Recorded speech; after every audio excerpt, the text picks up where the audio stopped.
저는 신랑에게 화가 나면 그 순간 죽거나 돌아버리지 않으면 해결이 나지 않을 만큼 화가 올라옵니다.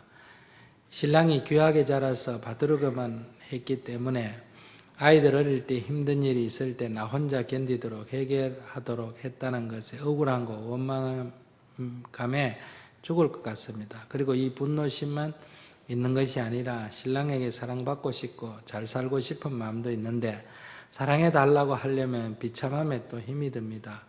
깨당을 다녀오고 절을 하면서 제 업식이란 생각이 많이 듭니다. 어린 시절 엄마를 잃고 양모에게 자라다 보니 혼자서 힘들게 살아온 제 자신이 보입니다. 남편은 또 남편대로 기분 변동이 심하고 무서운 엄마 밑에서 자라다 보니 여자 가까이 하는 것을 싫어한다는 것이 머리로는 알겠는데 한 번씩 너무 심한 감정이 일어나 힘이 듭니다. 이랬어요. 질문한 내용을 보면 심각하게 적어놨는데 스님이 볼 때 그렇게 심각하지 않아요.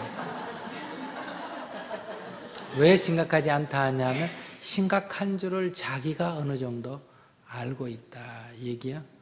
알고 있다. 자기 문제인 줄도 어느 정도 알고 있고 남편에 대한 이해도 있고 지금 굉장히 심각한데 심각한 줄을 어느 정도 알고 있기 때문에 오히려 그렇게 심각하지 않다. 이렇게 첫째 말씀을 드리고요. 이 성질에 어떤 남자가 사랑해 주겠어요? 지금 읽어보니까 내라도 싫겠어요. 이렇게 성질이나 박박 부리고 획 돌아버릴 정도로 화를 내고 이러면 그러니까 이 남편 문제가 아니고 내 문제다 이걸 좀 보셔야 돼요. 그러니까 내가 어릴 때 어머님 일찍 돌아가시고 양모 밑에서 성장하고 그러면서 뭔가 사실은 양모 밑에서 자라나 생모 밑에서 자라나 사실은 차이가 없습니다. 괜히 친엄마라도 얼마나 야단치고 때리고 그래요. 그죠? 그래도 그건 아무 문제가 없는데 양모는 그보다 좀 덜 해줘도 조금만 문제가 생기면 뭐 때문에 그렇다? 양모기 때문에 그렇다. 내가 친자식이 아니기 때문에 그렇다. 실제 객관이 더 심해서 그런 건 아니에요. 마음에서 이래서 생긴 문제예요.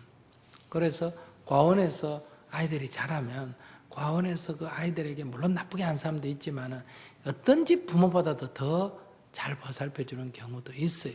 그래도 사람들은 조금만 그 친부모도 살면서 야단 많이 쳐요? 안 쳐요? 치잖아. 그래도 치면 고아라서 그렇다. 내 부모 아니라서 그렇다. 자꾸 이런 식으로 생각을 하기 때문에 상처가 돼서 그래요. 양모라서는 전혀 문제가 없습니다.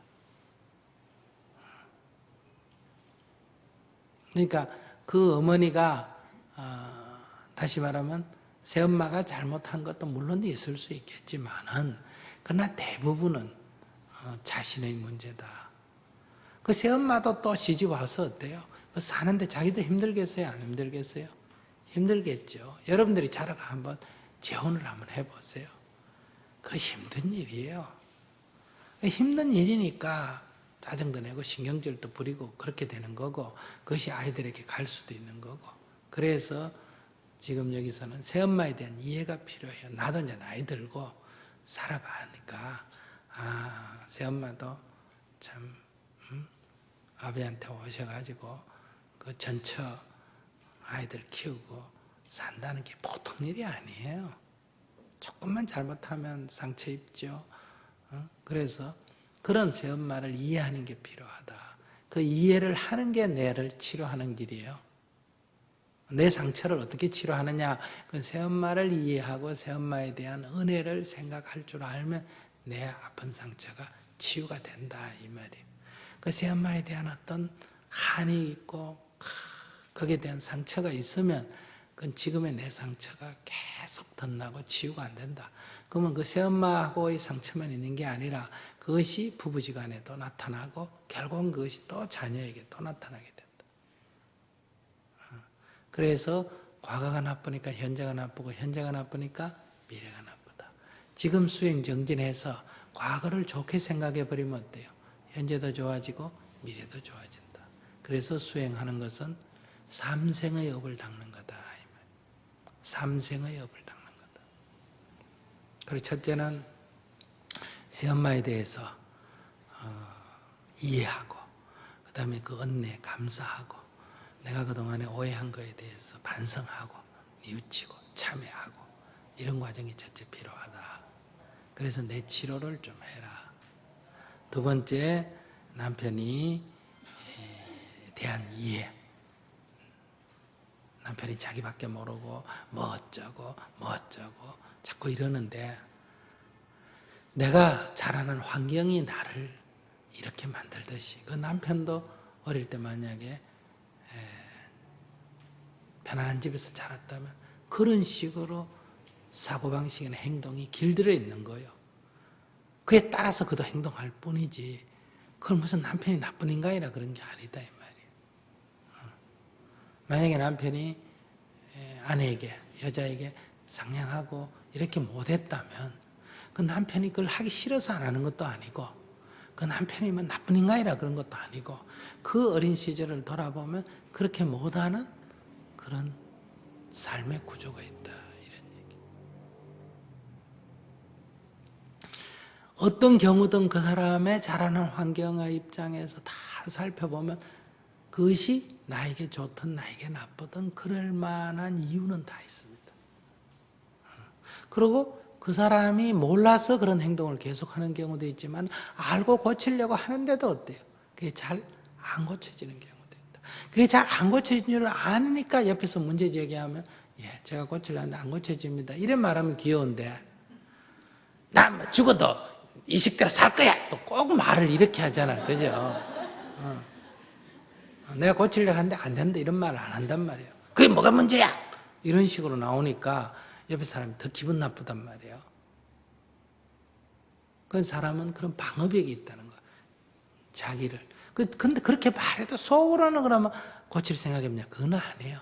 자기도 자기가 안 고쳐지니까 그냥 짜증이 나니까 말을 그렇게 정반대로 그냥 해질러 버린단 말이에요. 그럼 우리는 또 그 말 갖고 또 오해를 사고 또 감정을 상하고 이러지 않습니까? 그러니까 우리가 이 세상의 모든 사람을 다 그렇게 이해하고 받아들이기는 어렵지만은, 그 중에 하나쯤은 누구? 남편 하나쯤은 어때요? 이해하고 받아들이는 연습을 할 만하지 않느냐. 길 가는 사람까지 다는 못 해주더라도. 그래서 그걸 꼭 내 남편이니까 해줘야 된다, 이렇게 의무감을 갖지 말라는 거예요. 그냥 내 공부 삼아. 사람은 누구나 다 자기 업식대로 살아가는데, 서로 업식이 다르다. 이게 함께 살려면 조화를 이루어야 된다. 조화를 이루려면 상대를 인정하고 이해하는 게 필요하다. 그러면 내 남편 이거 하나 정도 가지고 연습을 한번 해보자. 조화를 이루는 게 가능한지, 서로 다른 것이 인정되고 화목해지는 게 가능한지, 이렇게 수행 차원에서 바라보세요. 그러니까 안 되면, 이게 내가 아직 업식에 사로잡히구나, 이렇게 공부 삼아 자꾸 접근하라는 거예요. 이렇게 가볍게 수행 삼아 공부 삼아 접근을 하면 안 되더라도 안 되네, 다시 해봐야지, 이렇게 되는데, 이걸 자꾸 상대를 뜯어고쳐가 내 마음에 들도록 자꾸 하려고 하니까 그게 뜻대로 안 되니까 자꾸 짜증나고 화나고 미워지고 이렇게 된다는. 그래서 이 질문하신 분은 두 가지, 하나는 양모에 대한 이해, 은혜, 그리고 남편에 대한 이해, 이런 차원에서 공부 삼아서 해보시라. 그렇게 하려면 자기 정진을 꾸준히 해나가야 됩니다. 그렇지 않으면 이 소위 마장, 이게 바뀌려고 할 때 끝에 이렇게 발악을 한단 말이에요. 안 떨어지려고, 업식이라는 게. 그때 이렇게 눈을 확 뒤집어 놓는단 말이에요.